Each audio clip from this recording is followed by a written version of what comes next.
Selon certaines informations, Barcelone se positionnerait fortement pour sécuriser l'attaquant du Sporting Víctor Gyökeres, comme l'a révélé Sport. Le club catalan semble avoir 3 atouts majeurs en sa faveur alors qu'il poursuit l'attaquant suédois de 26 ans, qui s'est rapidement fait un nom avec son style de jeu puissant et sa capacité de finition. Le FC Barcelone suit de près Gyökeres, impressionné par sa performance en tant que buteur au Portugal. Cependant, il est peu probable que le Sporting se sépare facilement de son précieux atout. L'attaquant est sous contrat jusqu'en 2028 et le Sporting l'évalue à environ 100 millions d'euros.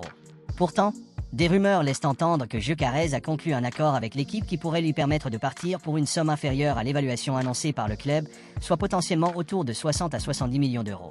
Cet écart financier pourrait ouvrir la voie à Barcelone, qui souhaite réduire le coût global de l'opération et explorer des moyens créatifs pour rendre le transfert réalisable dans le cadre de son budget limité. Le Barça pourrait par exemple réduire le montant du transfert en incluant des joueurs dans les négociations. Vitor Roque, le talentueux attaquant brésilien, pourrait jouer un rôle dans ce domaine. Le Sporting avait déjà montré son intérêt pour Roque l'été dernier, en offrant environ 30 millions d'euros pour lui, mais le joueur a choisi de donner la priorité à un transfert en Liga à la place. Si Gyökeres quitte le Sporting, Roque pourrait le remplacer, réduisant ainsi le montant que le FC Barcelone devrait payer pour l'attaquant suédois. Cela pourrait contribuer à combler le fossé financier entre le Barça et le Sporting. Un autre facteur clé qui pourrait favoriser le Barça est Francisco Trincao. Le club catalan détient 50% des parts dans une éventuelle vente de Trincao, ce qui lui permettrait d'obtenir un coup de pouce financier potentiel si le Sporting décidait de le vendre. Trincao a marqué 3 buts et effectué cette passe décisive en 16 apparitions cette saison, ce qui suscite un intérêt considérable. Cet accord pourrait permettre au Barça de récupérer des fonds grâce à sa vente.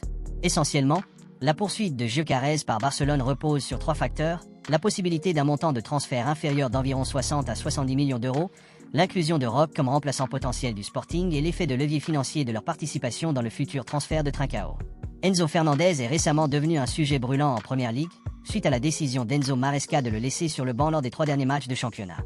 Le transfert de Maresca fait suite aux performances médiocres de Fernandez pour Chelsea, l'Argentin étant incapable de réaliser son potentiel après son transfert de 121 millions d'euros à Stamford Bridge. Fernandez, cependant, n'est pas très content de son manque de temps de jeu et des rapports en Angleterre suggèrent qu'il pourrait chercher une porte de sortie, Barcelone apparaissant comme un prétendant choquant. Selon des informations en Angleterre, relayées par Sport, Barcelone et l'Inter Milan font partie des clubs qui surveillent de près Fernandez. Maresca, pour sa part, défend sa décision en citant les attributs physiques qu'apportent Caicedo et Romeo Lavia. L'entraîneur de Chelsea a également souligné la récente séparation d'Enzo de son partenaire, comme l'une des raisons qui pourrait avoir affecté la forme du milieu de terrain. Néanmoins, la situation difficile d'Enzo à Chelsea soulève désormais des questions sur son avenir à long terme au sein du club, Barcelone étant prêt à faire un geste. Le rapport ajoute que Barcelone pourrait envisager la signature d'Enzo Fernandez seulement s'il peut autoriser la vente de Frenkie de Jong. Fernandez lui-même coûte 75 millions d'euros actuellement, mais il pourrait être beaucoup plus accessible pour Barcelone si le club peut autoriser le départ de Jong. Les deux milieux de terrain évoluent à un poste similaire et peuvent également offrir des caractéristiques similaires, c'est pourquoi Barcelone le voit comme un candidat intriguant.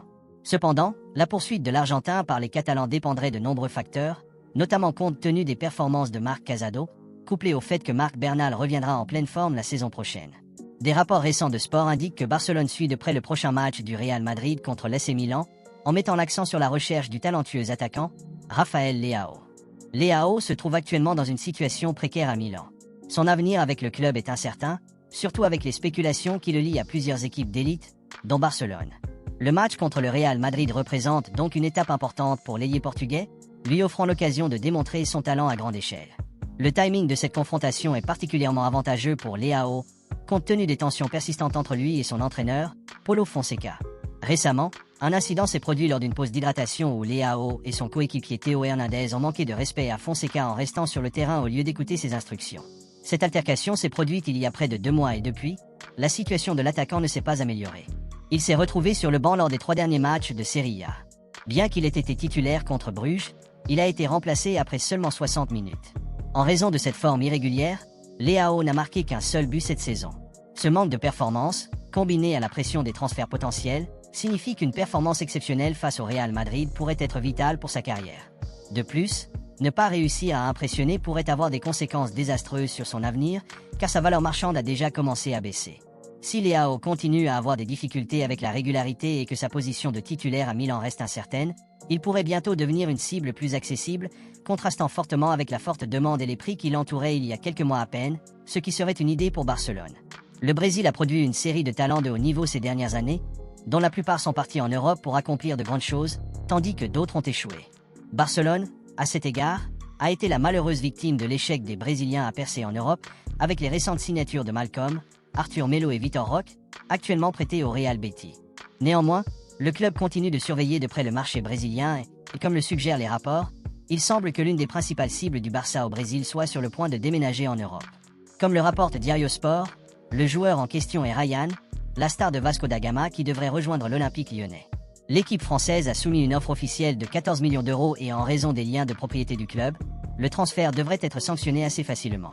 En effet, le propriétaire américain de Lyon, John Textor, a un intérêt direct dans la dette de Vasco da Gama auprès de Botafogo, qui appartient également à l'homme d'affaires. Le transfert de Ryan à Lyon pourrait intéresser fortement Barcelone, dont le directeur sportif déco-traque le joueur depuis un certain temps déjà. Le Barça a même approché Vasco da Gama avec un transfert pour Ryan en 2022, mais le club a rejeté leur offre d'1 million d'euros, invoquant le potentiel plus élevé du joueur. Barcelone avait l'attaquant sous surveillance, mais la situation du FFP et l'émergence de Lamine Yamal les ont empêchés de faire le moindre mouvement. Les Catalans devraient continuer à surveiller les progrès du jeune ailier, connu pour son physique et sa présence imposante dans le dernier tiers. Il reste maintenant à voir si le jeune joueur peut avoir un impact immédiat en Europe, quelque chose qui fera certainement sourciller le camp de Barcelone. Laisse un like et abonne-toi pour plus d'actualités Barça. Merci à ceux qui s'abonnent, qui likent et commentent quotidiennement. Merci pour la force.